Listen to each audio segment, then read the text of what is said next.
Howard Stern is now about 70. How he lives is sad. Do you really know about the tragic life behind the spotlight of Howard Stern, the controversial American radio personality? The reality is far from the glittering facade we often see. Throughout his nearly 7-decade existence, he has faced intense criticism for his racially charged comedy sketches, outrageous stunts, and offensive interviews, including jokes about deceased individuals like Selena and a lawsuit that followed. This video will unveil the harrowing obstacles he faced, revealing a side of his story that might take you by shock. Prepare to be astonished by the resilience of Howard Stern. Let's dive in. For over 4 decades, Howard Stern reigned supreme on the radio airwaves, raking in a staggering $1 billion while earning the notorious title of the most outrageous shock jock of all time. But shock jock barely scratches the surface of his jaw-dropping, morally repugnant and downright depraved antics on his show. From spewing racist venom to making suggestive comments about minors, and even stooping to the level of mocking the dead, Howard has consistently pushed the envelope, leaving no taboo unbroken. If you thought there was a moral line that couldn't be crossed, Howard has obliterated it with reckless abandon. But in a stunning about-face, Howard now claims to be ashamed of his legacy, disgusted by the very behavior that made him a household name.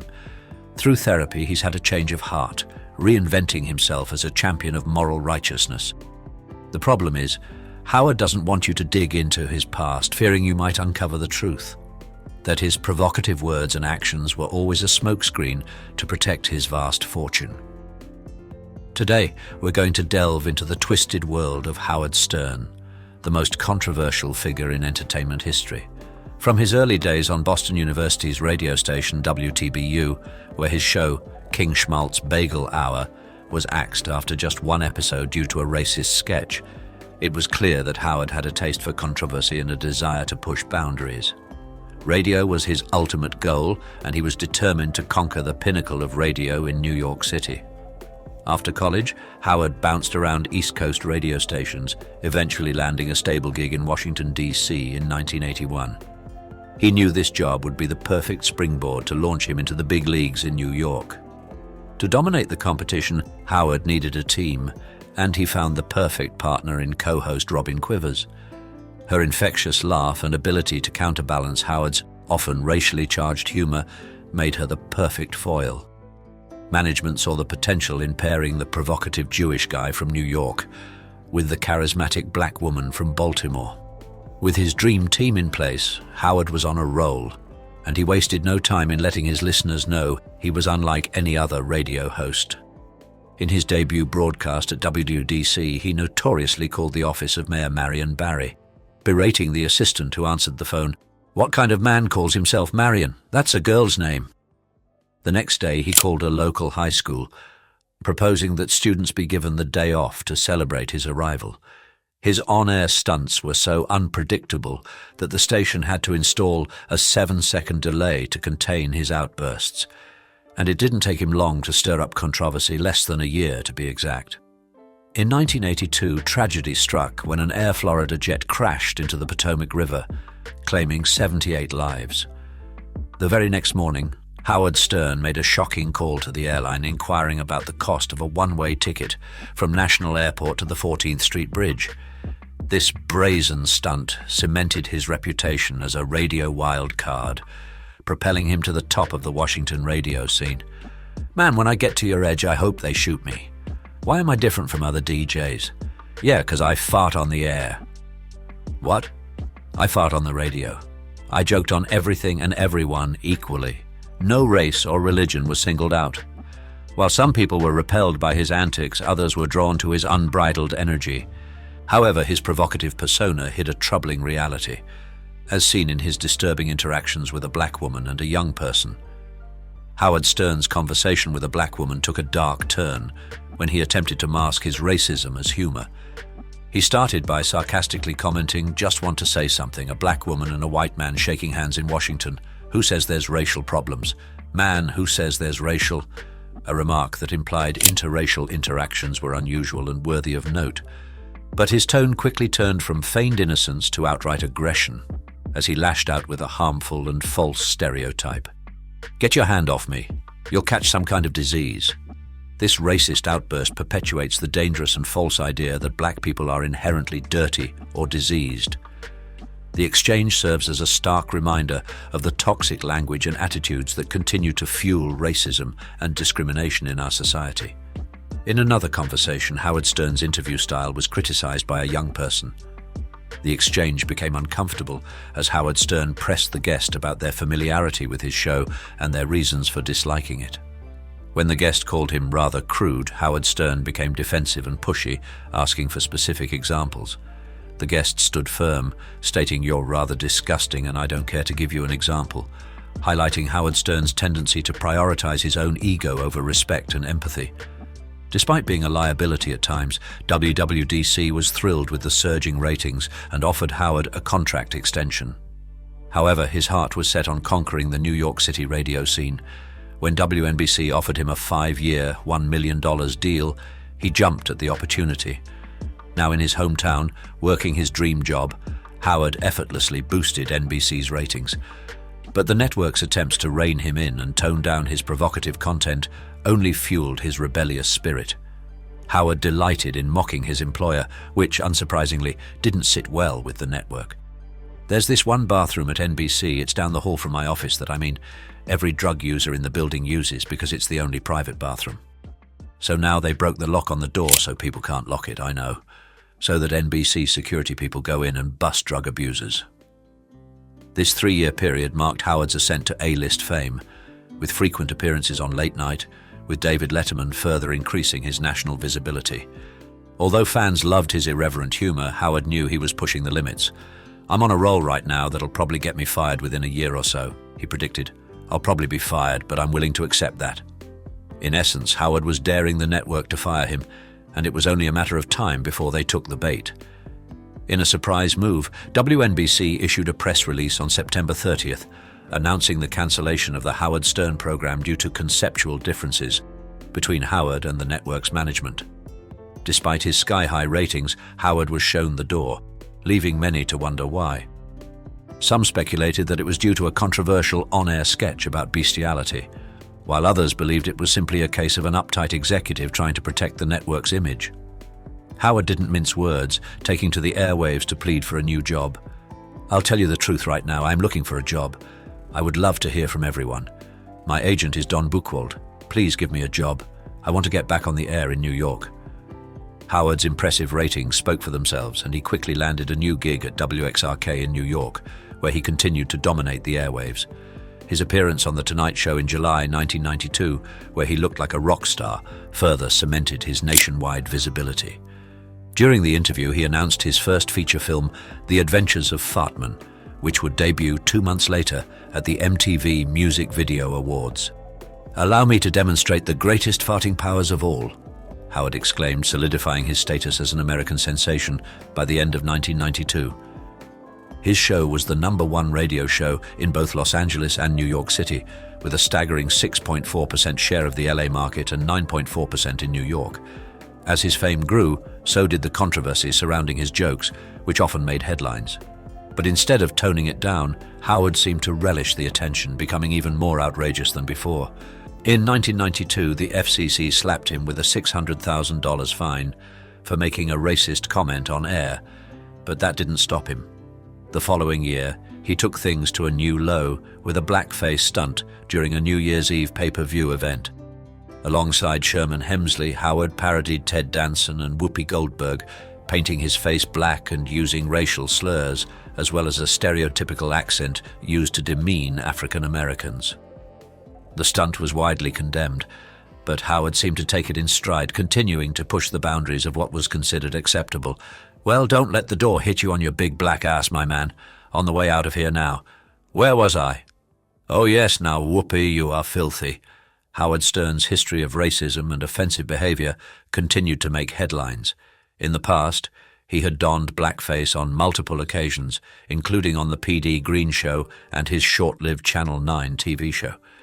His excuses for these stunts were just as appalling, with comments like, "Black people want slavery as much as white people want the slaves. We wants the Indo-Chinese." And, I'm just trying to improve my image. The black people are against me because they say that I'm not a real black man. Despite the outrage and calls for his cancellation, Howard's corporate backers didn't seem to care, as long as he was raking in the profits. The federal government fined him repeatedly, but he simply paid up and continued to push the boundaries of what was considered acceptable. His fans loved his rebellious attitude, and he continued to dominate the airwaves. His 1993 autobiography, Private Parts, has sparked riots at book signing events, and he held an anti-censorship rally that drew 5,000 people. He was featured on the cover of Rolling Stone magazine and won the nationally syndicated Air Personality of the Year award from Billboard every year from 1994 to 2002. His Miss Howard Stern New Year's Eve pageant in 1994 broke records, with 400,000 households paying $1.40 each to tune in. He even considered running for governor of New York, securing the required votes, but ultimately dropping out due to his refusal to disclose his financial information. In a bizarre twist, Howard drew the line at revealing his income, saying, "I've been telling you about myself since the first day I started broadcasting. There's only one fact I never revealed. I never told you how much money I made. I never told you how much money I have in the bank. And the reason I never told you is because it's none of your business." It was a strange moral boundary for someone who had consistently pushed the limits of decency and respect. If you like this video, please leave a number 9 in the comments below. Howard Stern's show was taking a dark turn, and his behavior was becoming increasingly disturbing. One of his frequent guests, Debbie Tay, was struggling with mental illness and drug addiction. Tragically, she passed away from a heroin overdose in April 1995. Howard invited her boyfriend, Chanty Hayden, onto the show to pay tribute to Debbie, but things quickly took a morbid turn. Chanty brought Debbie's cremated ashes to the studio, and Howard made inappropriate comments saying, "I figured I'd want to see her, you know, so without further ado, maybe open the box, let me take a look at Debbie in her final resting place. So that's Debbie, huh?" He then proceeded to shake the box, saying, "We are doing weird things, wait here, hey, wait, Debbie wants to say something." The crew was visibly mortified, and it was clear that Howard had crossed a line. Howard continued to make light of the situation, saying, "Dude, I don't know, man, this is really wrong. You think so? Yeah, Debbie would love this, you know." The incident sparked a lawsuit from Debbie's siblings, Jeff and Melissa, who sought $8 million in damages from Howard Stern and Infinity Broadcasting. Although the initial lawsuit was dismissed, an appeals court revived the complaint in 1998, suggesting that a jury could find Stern's behavior had crossed the line of decency. After a prolonged legal battle, the Tay family was willing to settle for around $60,000, while Stern's lawyers had initially offered $30,000. The settlement terms remained confidential, but a court insider revealed that the Tay family's lawyers were smiling as they left the courthouse. It's clear why many people believe Howard went too far. Some defenders blame Chanty for bringing the ashes to the studio, allowing Howard to exploit the situation. Regardless, the entire incident was a tragedy that should never have occurred. In Howard's brand of comedy, even the deceased were fair game for jokes. This was evident in his treatment of Selena, the 23-year-old Mexican-American singer who was tragically murdered by a deranged fan in Texas in 1995. The next morning, Howard played her music with gunshot sounds in the background, repeatedly expressing his dislike for her music while mocking Hispanic people. Howard Stern's comments about Selena's music and Hispanic people sparked outrage among Hispanic leaders in Texas, who threatened to boycott radio stations that aired his show. However, Howard refused to apologize, standing firm in his belief that racist humor was acceptable as long as it was done in a light-hearted and playful manner. In an interview, Howard defended his approach, saying, "If you make fun of everybody and have a good time with it, and they know you're not really racist, then it's okay. But you know what? There are racists who listen to you. I mean, whoever wants to listen can listen and interpret it their own way. I just got to do my own thing." Many people believe that Howard is not a racist, but rather someone who enjoys dark humor. However, critics argue that his jokes can normalize or justify racist behavior, and that actual racists may interpret his jokes as condoning their beliefs. Howard's show has attracted some of the most vile people in the world, including a serial killer named Clay who called into the show in 1997. Howard engaged in a 10-minute conversation with Clay, who admitted to killing 12 prostitutes in the New Orleans area. The FBI later contacted Howard for a copy of the conversation, but it remains unclear whether the call was a skit or not. Howard's ability to blur the line between what is a joke and what is serious has contributed to his popularity over the years. He has established a legacy group of reoccurring guests called the Whack Pack, who have signature traits, skills, disabilities, or unique personal appearances that make them characters in the Howard Stern community. Fans believe that Howard's content with the Whack Pack is some of his best work, as it allows them to laugh both at and with the guests. As a 20-year veteran in the industry, Howard seemed unstoppable. He signed a deal with CBS to host the Howard Stern radio show on television, which initially saw high ratings. However, the graphic content eventually led to over 60% of TV stations dropping the program. Over the next 3 years, Howard Stern's controversies were about to reach a boiling point. As we approached the dawn of a new millennium, his comments on the Columbine High School tragedy would spark outrage like never before. On April 20th, 1999, 2 students, Eric Harris and Dylan Klebold, unleashed a devastating mass shooting at their high school in Columbine, Colorado, claiming 13 innocent lives and leaving many more scarred. The day after the tragedy, Howard Stern did what he did best, or worst, depending on who you ask. He tackled the sensitive topic head-on, making some jaw-dropping remarks on his show. There were really good-looking girls running out of there with their hands over their head. Say the bomb teams are still working. Did those kids try to have sex with any of the good-looking girls? They didn't even do that. At least if you're going to go out and kill all the kids, like, why wouldn't you have some sex? Yeah, I would think that I would want some sex. I mean, if I was going to take people out, I'd take them out with some sex. The question on everyone's mind was, did Howard intentionally aim to stir up controversy? Or was this his twisted way of coping with the horror? The Denver Rocky Mountain News was quick to respond, condemning his comments. Either we are serious about showing respect for the dead and their families, or we aren't. Either we care about the quality of our culture, or we don't. Let Howard Stern make his millions in other broadcast markets. He does not belong in Denver. The debate was on. Where do you draw the line when it comes to tragedy and comedy? For many, making light of such atrocities was a step too far, disrespecting the victims and their families. But others believed that humor was a necessary coping mechanism, a way to prevent us from drowning in the darkness that surrounds us. The fallout was swift and severe. The Denver radio channel broadcasting Stern's show was pressured to drop it, and both houses in the state legislature passed a measure to formally censor him. Advertisers fled, and his personal life began to unravel. Howard himself admits that his behavior took a toll on his wife and 3 daughters throughout his career. After 21 years of marriage, Howard Stern's world was turned upside down. The 45-year-old bachelor was now on a mission to indulge in sex and destruction, leaving his wholesome suburban dad image in tatters. His fan base, largely comprised of men who secretly admired his edgy humor, was shocked by his transformation into a millionaire playboy sleeping with models and losing his creative edge. Ratings plummeted, and his show hit rock bottom. In 2000, Howard's obsession with the then 14-year-old Olsen twins, Mary-Kate and Ashley, raised eyebrows. On his show, he shared a story about watching one of their movies with his 7-year-old daughter, looking for activities to do together. He then suggested a recently released Mary-Kate and Ashley movie for them to watch together. But things took a dark turn when he made disturbingly suggestive comments about the twins. Remember the 2 little girls from Full House?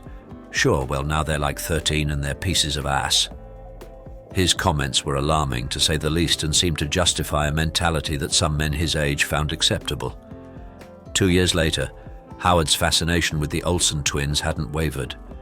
My old is way into the Olsen twins. I mean, as everyone in their tapes knows everything about them, loves them, doesn't love them the way I love them. I love them because they're going to be hot. The harsh reality was that Howard's feelings towards the twins were all too common. The internet was filled with countdowns to their 18th birthday, when they would officially become fair game for creepy fantasies. In fact, at least 7 websites were dedicated to counting down the minutes until the twins reached adulthood. Making women feel uncomfortable almost came naturally to him. On a 2002 episode of The Howard Stern Show, Stern and his co-hosts started to discuss Anna Nicole Smith's weight gain in recent years. For some reason, she doesn't think she's heavy. I would say she weighs 300 pounds at least. A co-host then chimed in, "I bet you $100 she's not over 300, but it's got to be so close. I think she's got to be like 280, 290. They proceeded to set up a game, placing bets on her weight. Once they got Anna on the show, Howard doubled down. "If we weigh you now, I'll give you $3,000 courtesy of i.com and Trimper, plus an Xbox for your son." Anna refused to play along, but Howard kept pushing her for the next 5 minutes, making her increasingly uncomfortable. It was a disturbing display of disrespect and objectification. If you like this video, please leave a number 9 in the comments below. Just when it seemed like Howard Stern's show was losing its edge, he introduced a new cast member, Artie Lang, a stand-up comedian and huge fan of the show. Artie was a breath of fresh air for fans, representing the common man and average Joe persona that Howard had lost. Artie's struggles with addiction and depression made him relatable to millions of listeners, and his ability to laugh away the pain made him a fan favorite. Artie and Howard became close friends, and their chemistry on set was undeniable. The show experienced a brief resurgence of shocking content, including the infamous Butterface pageant, a beauty contest where women would cover their faces with a brown paper bag and showcase their bodies. A panel of judges would rate them, and then rate them again on their face once they removed the bag. The worse the face, the higher the score. It was a mind-boggling display of objectification, with some of the women being called ugly, despite the judges' own questionable appearances. In the early 2000s, celebrities became a staple of Howard's program, with guests like The Rock, 50 Cent, Tobey Maguire, Gene Simmons, Vince McMahon, and Matthew McConaughey. The show became a platform for celebrities to open up about their deepest secrets. However, a major cultural shift occurred in 2004 after the Nipplegate Super Bowl halftime show controversy. The FCC began cracking down on indecency, and Howard's show was suspended 3 weeks later after an interview with Rick Salomon, Paris Hilton's ex-boyfriend. A listener's use of the N-word with the hard R was the final straw, and Howard Stern's show was officially cancelled. Or so it seemed. Later that year, Howard Stern made a groundbreaking announcement. He had signed a 5-year, $500 million deal with Sirius Satellite Radio. This meant he was finally free from the FCC's grasp, and his battles with the government were over. Although his viewership would decrease since satellite radio required a subscription, Howard had built a loyal fan base over the years, and millions of them were willing to pay for access to his show. This was a new beginning for Howard, and he was ready to take his content to unprecedented heights. And as we know, Howard would push the envelope like never before. Enter the It's Just Wrong show, a segment that would make even the most seasoned fans cringe. This disturbing show had only 4 episodes, each featuring a different family relationship: father-daughter, brother-sister, mum-son, and mother-daughter. The concept was simple. Family members would answer trivia questions to win cash prizes. But if they answered incorrectly, the male counterpart would have to remove an article of clothing from their female family member. The last one standing would win up to $10,000. But things took a dark turn when fathers were undressing their adult daughters or brothers were stripping their little sisters naked in front of a live studio audience and millions of viewers at home. If you thought it couldn't get any worse, it did. Near the end of the show, when everyone was already naked, Howard and his crew would start throwing money around, making disturbing comments like, "There, Valerie, as much as I'd love to hand you over the money, I mean, you wouldn't let your father spank you for $3,000, would you?" Or in one episode, he paid sisters to let their brothers grope their breasts. While all participants were consenting adults, some of the dads seemed to enjoy the game a little too much. This segment was a stark reminder of how desperate people were for money, willing to humiliate themselves on camera for the world to see. Fortunately, for the sake of humanity, Howard Stern began to tone down his content around 2009 or 2010. His glory days were behind him, and he was done with the overly explicit and edgy skits. The Whack Pack would no longer make regular appearances, and he stopped introducing new characters for the fandom. His beloved co-host Artie Lang was struggling with addiction and depression, and his battle almost ended in tragedy in 2010. Although Howard wanted to support his friend Artie Lang, he didn't think bringing him back on the show would help his recovery.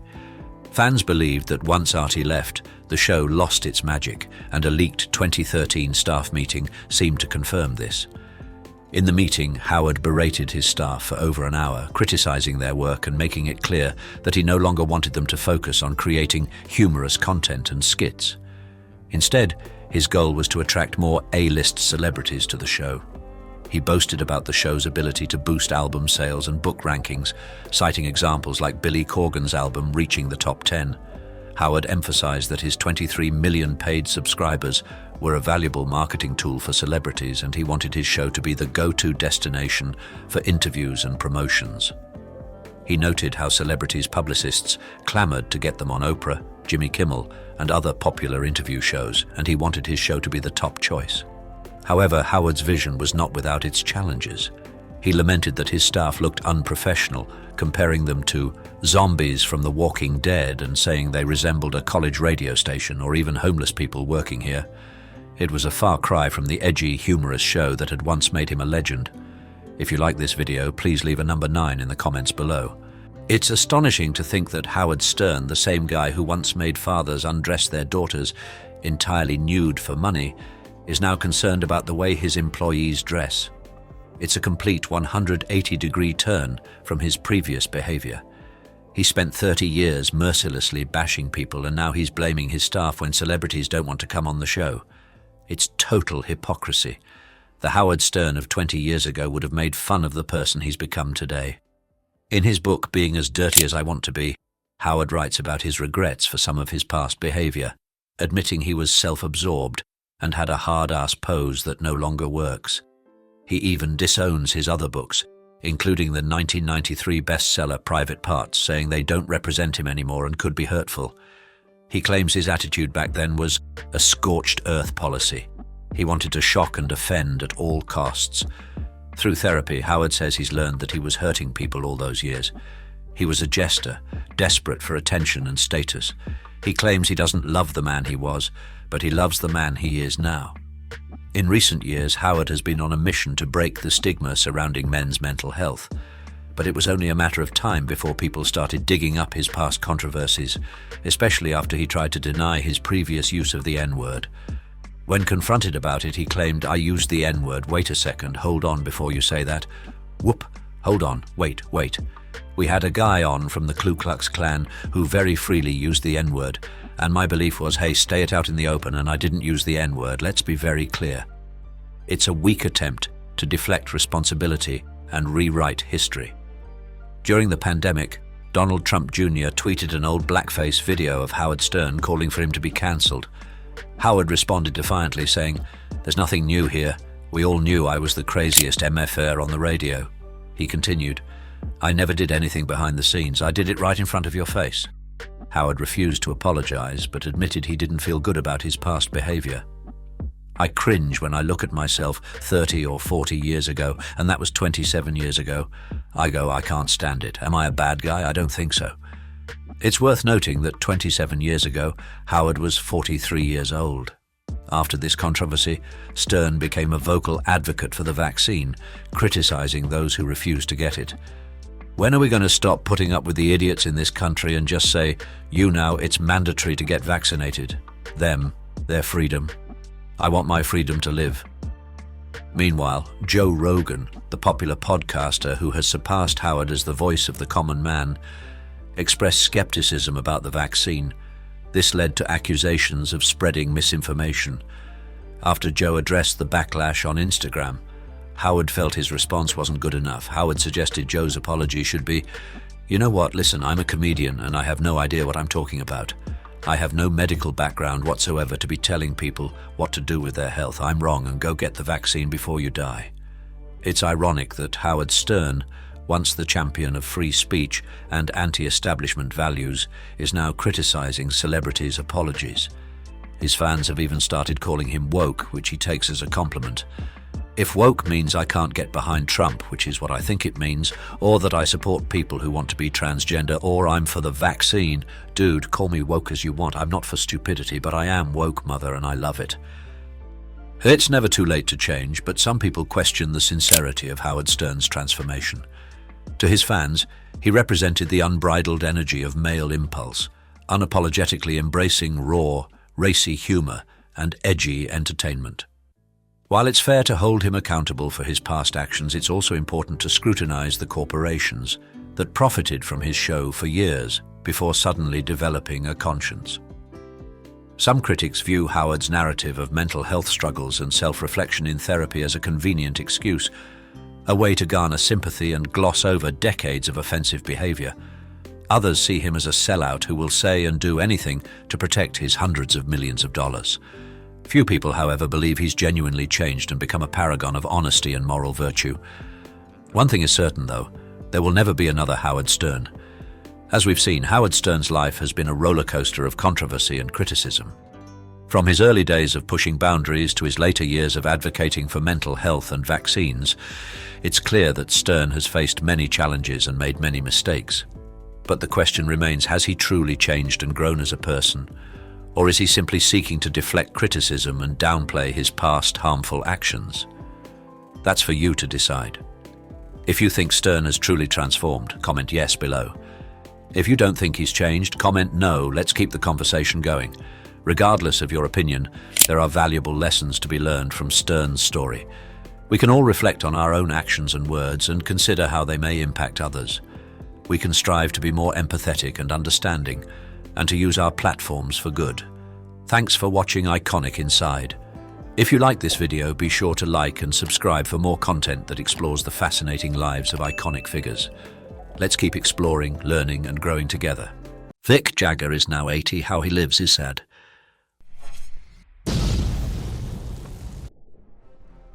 Welcome, dear viewers, to another captivating episode of Iconic Insights, your gateway into the mesmerizing lives of the most legendary figures from the 70s and 80s. Did Mick Jagger's swagger really define a generation? Or is there a hidden side to the rock legend that we never knew? The anthem Moves Like Jagger wasn't just a hit. It was a tribute to a man who became the heartbeat of rock and roll's rebellious spirit. But behind the electrifying performances and a career spanning over 50 years with the Rolling Stones lies a tale so compelling it's been shrouded in mystery until now. Known for his electrifying stage presence and a voice that captured the essence of a counterculture movement, Jagger catapulted the Stones into the stratosphere of music legends. Yet offstage, his life was a labyrinth of personal trials, riddled with turbulent relationships and the immense pressure of sustaining an image that millions adored. Today, we peel back the curtain to reveal the astonishing truths behind Mick Jagger's iconic journey. Was he merely the persona the world adored, or is there more to his story? Stay tuned as we unravel the enigma of Mick Jagger's true legacy in rock and roll. The early years, from schoolboy to bluesman. Born Michael Philip Jagger on July 26, 1943 in Dartford, Kent, England, little did anyone know that this wide-eyed schoolboy would one day become the face of a cultural revolution. Raised in a middle-class family, young Mick's life took a fortuitous turn when he met a kindred spirit named Keith Richards. On a train platform in 1961, united by their shared love of American blues and rock and roll, Jagger and Richards formed an unbreakable bond that would serve as the foundation for one of the greatest rock bands in history. As Jagger immersed himself in the London blues scene of the early 1960s, his raw talent and magnetic stage presence quickly caught the attention of music aficionados and industry insiders alike. With the addition of Brian Jones, Charlie Watts, and Bill Wyman, the Rolling Stones were born, and Jagger found himself at the helm of a musical force that would reshape the landscape of popular culture, conquering the world. The rise of the Rolling Stones. As the Rolling Stones began their ascent to global stardom, Mick Jagger emerged as the band's undisputed leader and creative visionary.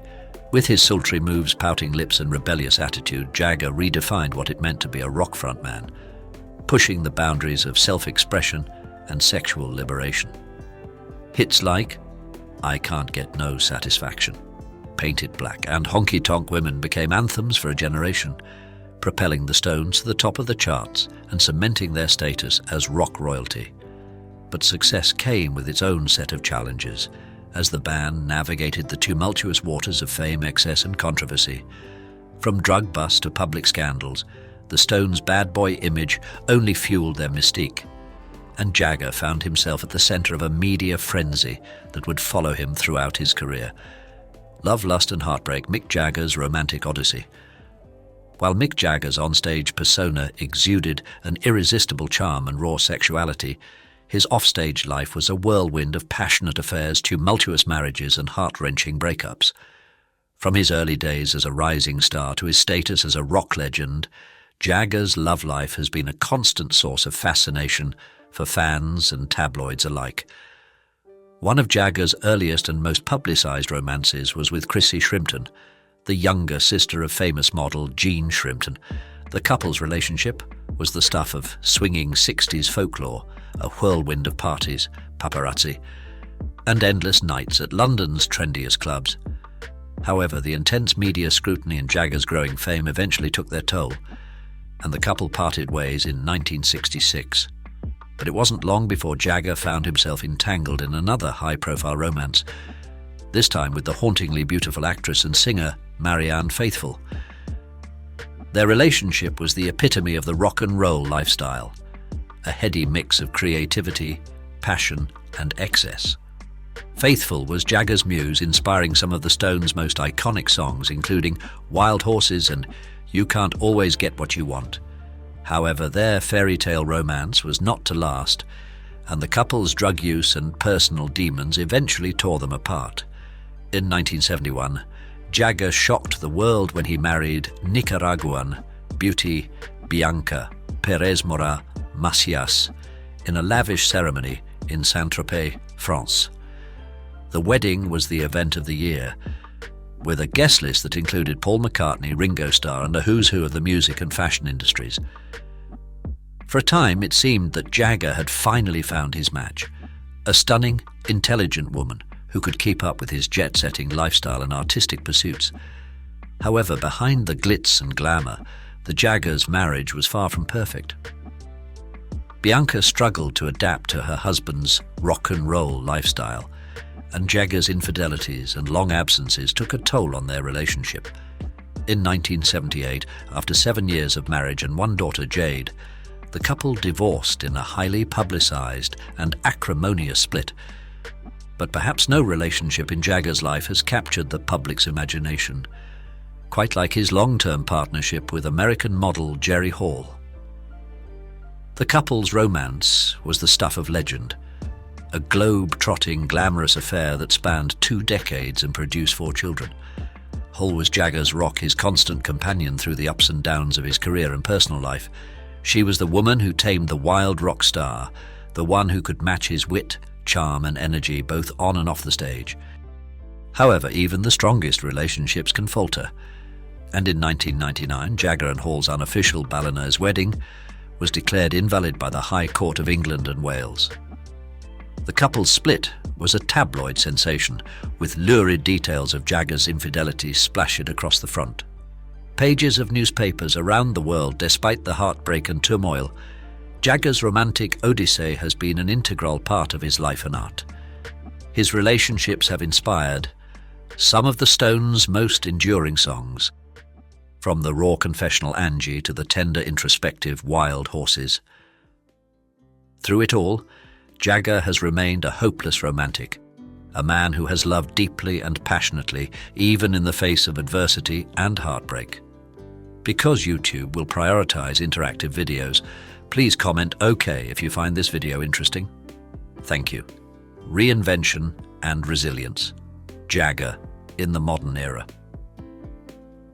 As the decades rolled on and musical trends came and went, Mick Jagger proved himself to be a master of reinvention, always staying one step ahead of the curve. From the disco-tinged grooves of Miss You to the gritty, stripped-down sound of Start Me Up, Jagger's willingness to experiment and push creative boundaries kept the Stones relevant and vital in an ever-changing industry. But even as he embraced new musical horizons, Jagger never forgot his roots, and his love for the blues remained a constant throughout his career.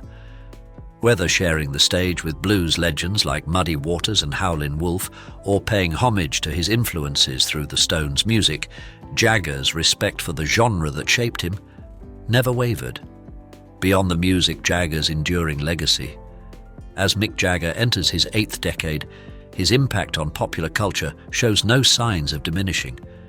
From his iconic fashion sense to his larger-than-life stage presence, Jagger has inspired countless artists and entertainers, forever changing the face of rock music.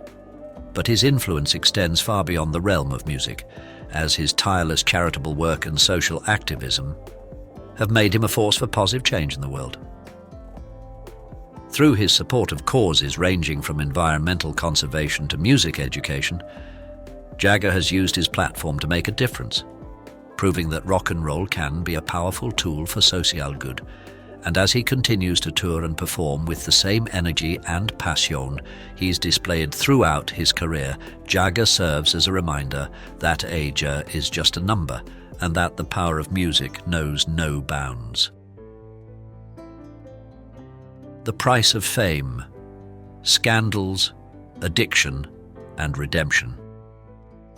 Of course, no examination of Mick Jagger's life would be complete without acknowledging the dark side of fame, the scandals, the addictions, and the personal demons that have plagued him throughout his career.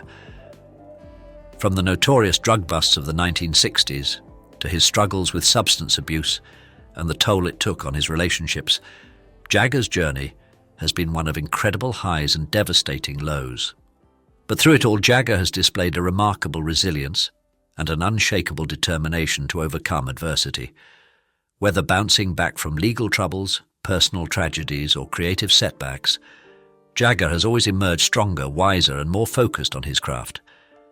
And in doing so, he has become a symbol of the indomitable human spirit, a testament to the power of perseverance in the face of even the most daunting challenges. The enigma unveiled, understanding the real Mick Jagger.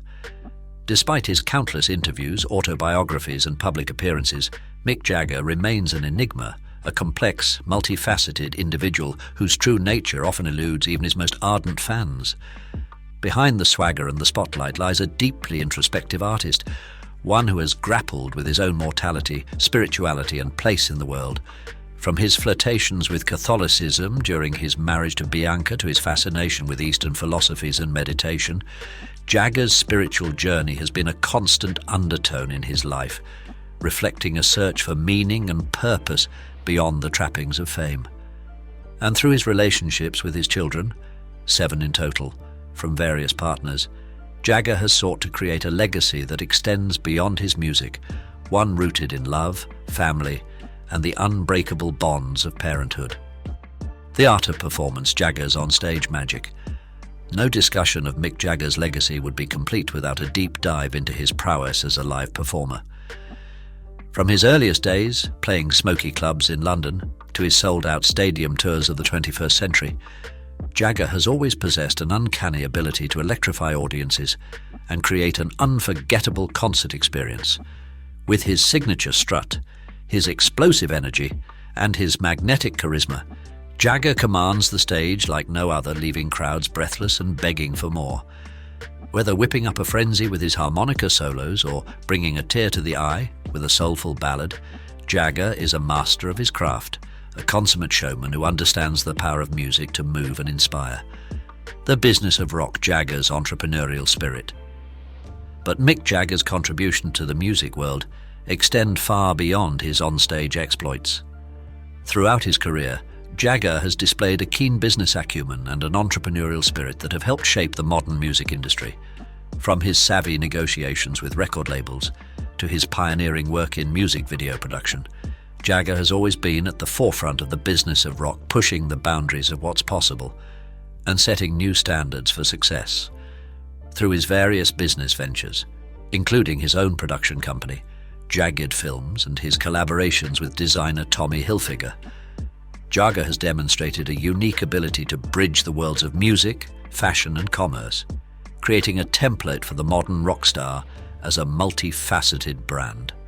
And through his philanthropic work and his support for various charitable causes, Jagger has shown that the power of rock can be harnessed for social good, using his platform to make a positive difference in the world. The Rolling Stones' enduring legacy. Of course, no examination of Mick Jagger's life and career would be complete without a deep appreciation for the band that made it all possible, the Rolling Stones.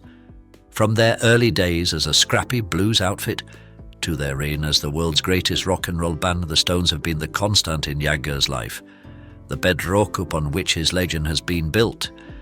Through countless classic albums, From Beggars Banquet and Let It Bleed to Sticky Fingers and Exile on Main Saint, the Stones have created a body of work that stands as one of the most impressive and influential in the history of popular music.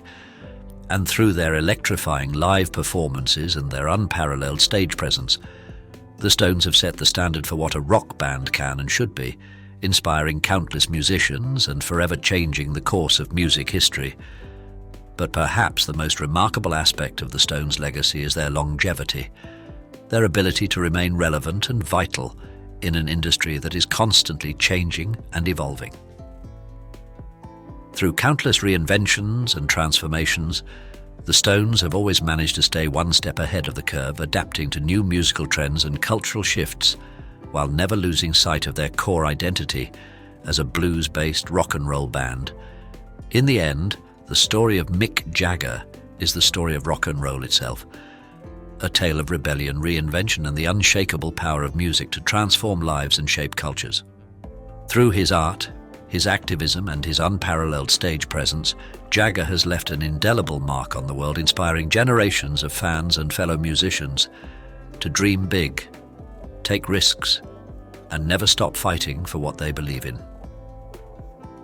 As we look back on Jagger's extraordinary career and the enduring legacy of the Rolling Stones, we are reminded of the timeless power of rock and roll to unite, inspire, and transform. And as long as there are young rebels with guitars in their hands and dreams in their hearts, the spirit of Mick Jagger and the Stones will live on forvericet into the fabric of popular culture. So let us raise a toast to the man, the myth and the legend, to Mick Jagger, the eternal frontman, the tireless innovator, and the beating heart of rock and roll. May his music and his message continue to inspire us, guide us, and remind us of the limitless possibilities of the human spirit. And may we all strive to live our lives with the same passion, boldness, and unshakable resolve as the one and only Mick Jagger. Until next time, this is Iconic Inside, your window into the extraordinary lives of the legends who shaped an era. Like and subscribe to the channel. Thank you and good night.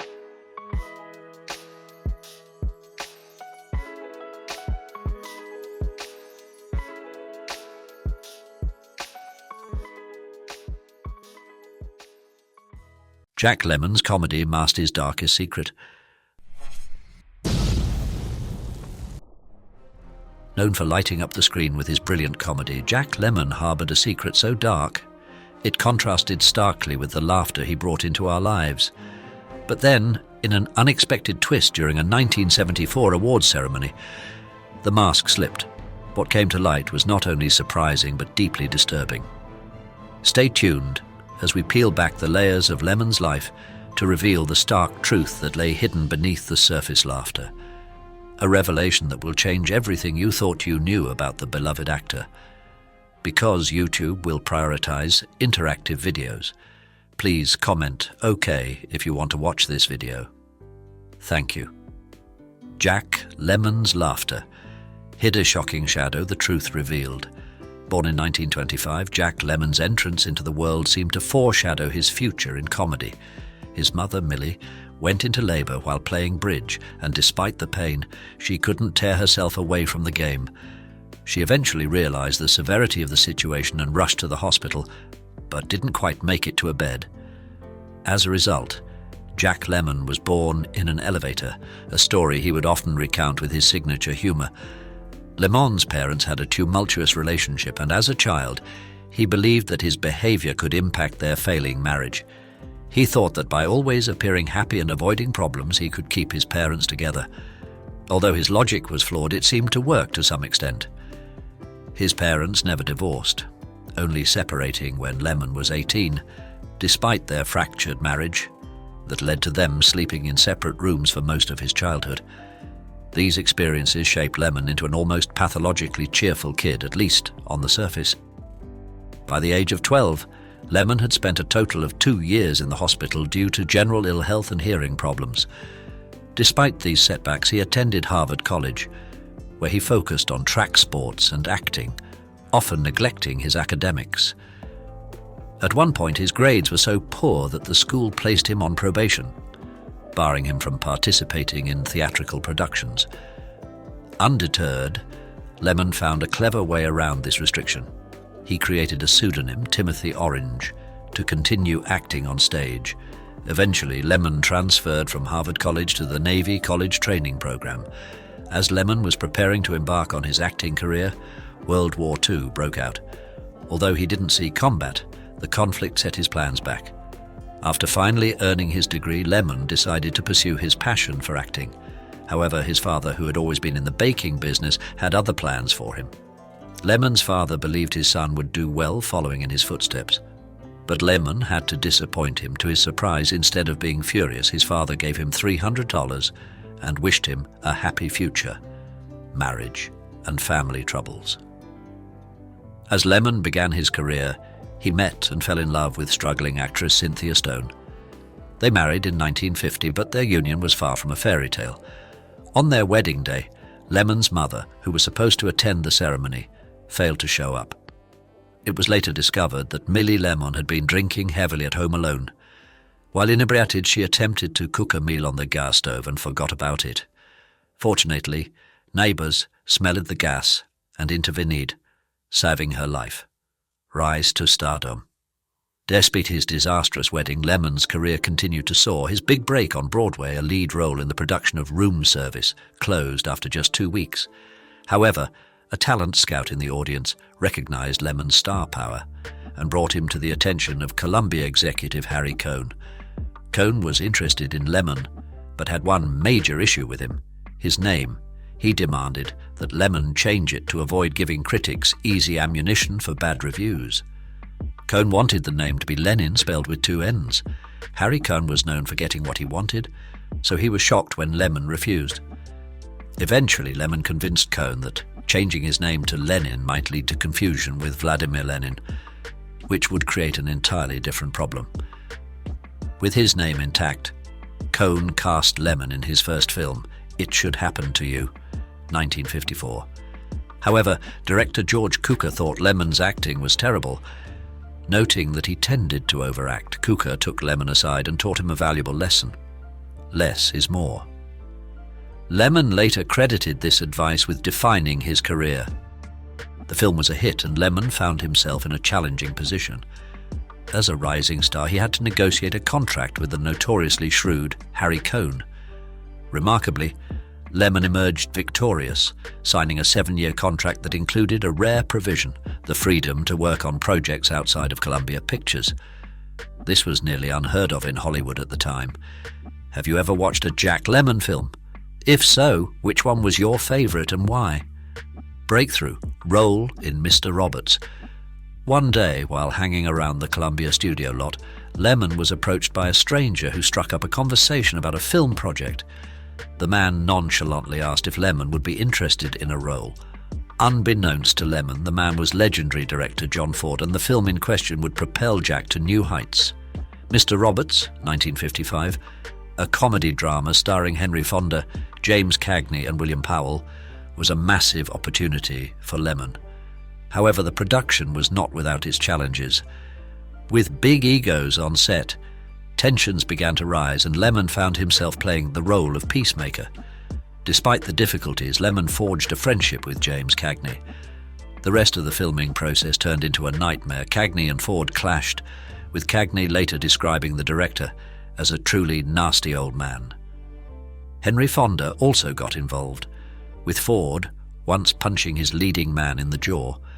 These issues, combined with Ford's emergency gallbladder surgery, eventually led to the director's removal from the production. The studio brought in Mervyn LeRoy, who had produced The Wizard of Oz, and Joshua Logan, who had written and directed the stage version of Mr. Roberts at Fonda's request, to take over. Logan reshot many of Ford's scenes, causing significant delays and utilizing extensive resources. In the end, Mr. Roberts was a huge success, both critically and commercially. While the film's heavyweight leads did not receive Academy Award nominations, Lemmon earned a Best Supporting Actor nod and took home the Oscar. His hard work and dedication had finally paid off, and true fame was within reach. Collaborations with Billy Wilder. Following the success of Mr. Roberts, Lemmon continued to work non-stop, eventually crossing paths with iconic director Billy Wilder, who had already won an Oscar for Sunset Boulevard. Wilder pitched Lemmon a movie in which two men dress up as women to avoid a mafia situation, which would become the classic comedy Some Like It Hot. Interestingly, Lemmon was not Wilder's first choice for the role of Jerry Daphne. The director had initially wanted comedian Jerry Lewis, but Lewis declined as he did not want to appear in drag. Lewis later admitted that he had made a mistake after seeing Lemmon's success in the film. As a token of appreciation, Lemmon reportedly sent Lewis an annual box of chocolates for turning down the role. In Some Like It Hot, Lemmon was a revelation, fully committing to his character and running around in a dress with abandon. To test their ability to pass as women, Lemmon and his co-star Tony Curtis donned dresses and makeup and walked around the studio to gauge people's reactions. When no one raised an eyebrow, Lemmon took the test even further by entering the women's restroom, where remarkably no one objected. Working with Marilyn Monroe. Marilyn Monroe's behavior on the set of Some Like It Hot has become legendary. She was often late, struggled to remember her lines, and most famously required nearly 50 takes to deliver the line, "It's me, sugar." While Curtis was notoriously cruel to Monroe about her shortcomings, Lemmon remained supportive regardless of her mistakes. Some Like It Hot was an instant critical and commercial success, further cementing Lemmon's status as a Hollywood heavyweight. However, his ascent to the top meant that he had a long way to fall. Venturing into dramatic roles, despite his undeniable comedic talents, Lemmon began to fear being typecast. In an effort to demonstrate his range, he took on the lead role in the 1962 drama Days of Wine and Roses, which followed a self-destructive couple battling alcohol addiction. The change in tone initially backfired, with approximately 40 couples walking out of the theatre during a preview screening. To prepare for the role, Lemmon spent evenings observing the dry-out rooms at the Lincoln Heights Correctional Facility, witnessing the harrowing realities of alcohol withdrawal firsthand. The experience had a profound impact on him, leading to a disturbing moment on set. During a scene in which his character is confined to a sanitarium in a straitjacket, Lemmon became so immersed in portraying withdrawal that he began to hysterically. The crew had to intervene and shake him back to reality. Despite the initial setbacks, Days of Wine and Roses ultimately proved to be another triumph for Lemmon. Critics praised his performance alongside co-star Lee Remick, and both actors received Academy Award nominations. Lemmon had successfully demonstrated his ability to excel in both comedic and dramatic roles, personal life and tragedy. While Lemmon's career was on a seemingly unstoppable trajectory, his personal life was not as stable. His first marriage to Cynthia Stone ended in divorce in 1962. After the couple had a son together, Lemmon remarried actress Felicia Farr, with whom he had a daughter 4 years later. In 1962, Lemmon's father passed away, leaving his already fragile mother, Millie, even more vulnerable. Lemmon did his best to support her, but tragedy struck in 1967. Lemmon had planned to spend the day with his mother, wife and daughter, but when they arrived at his mother's apartment, there was no answer at the door. In a panic, Lemmon forced his way inside, only to discover his mother's lifeless body perfectly dressed for their outing. Doctors determined that the cause of death was heart failure. With both parents gone, Lemmon threw himself into his work. By the 1970s, he had appeared in countless films and decided to pursue a passion project, Save the Tiger, a message movie about the crumbling American dream. Paramount Pictures agreed to produce the film, but only if it could be made for less than $1 million. Lemmon, convinced of the project's potential, took a significant pay cut to make it happen. Unfortunately, Save the Tiger failed to connect with audiences and performed poorly at the box office. Despite the film's overall failure, Lemmon's performance was once again singled out by critics, and he won the Academy Award for Best Actor. In 1974, Lemmon's personal demons came to light. While presenting an award to his friend James Cagney, Lemmon's speech was incoherent, shocking those in attendance. When confronted about the incident, he sheepishly blamed it on a combination of medication and alcohol. 2 years later, Lemmon was fined for driving while intoxicated, making it clear that he had a problem he was not addressing. How do you think his honesty and vulnerability might have inspired others facing similar challenges? Continued success and comedic comeback. Despite his struggles with alcohol, Lemmon continued to find success in dramatic roles. He received another Best Actor nomination for his performance in the 1979 disaster film The China Syndrome, and his final Oscar nomination for the 1982 political drama Missing. Eager to make a comeback in comedy, Lemmon reunited with his frequent collaborator Walter Matthau for the 1981 film Buddy Buddy, directed by Billy Wilder.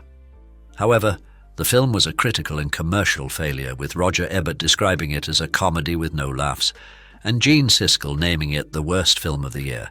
In 1997, Lemmon landed a role in a television remake of 12 Angry Men, portraying the main juror arguing for clemency.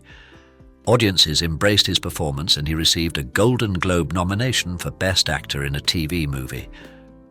On the night of the Golden Globe Awards, something extraordinary happened. The award went not to Lemmon, but to Ving Rhames for his performance in Don King Only in America. In a stunning display of generosity and respect, Rhames called Lemmon to the stage and handed him the award he had just won, amid a standing ovation from the crowd. Final years and legacy. On June 27, 2001, Jack Lemmon passed away at the age of 76 after a battle with cancer. Before his death, he finally acknowledged his struggle with alcohol, admitting that he had been privately dealing with the issue for years. Lemmon's remains were laid to rest in Westwood Village Memorial Park Cemetery near his dear friends Billy Wilder, Walter Matthau, and Marilyn Monroe. Jack Lemmon's life and career were marked by incredible highs and devastating lows. Through his unforgettable performances, he brought joy and laughter to millions, while privately battling his own demons. His legacy as a brilliant comedian and skilled dramatic actor continues to inspire and entertain audiences around the world. Despite his personal struggles, Jack Lemmon will always be remembered as one of Hollywood's most beloved and talented figures. As we conclude this episode, what aspect of Jack Lemmon's life and career resonated with you the most, and why? Until next time, this is Iconic your window into the extraordinary lives of the legends who shaped an era. Like and subscribe to the channel. Thank you, and good night.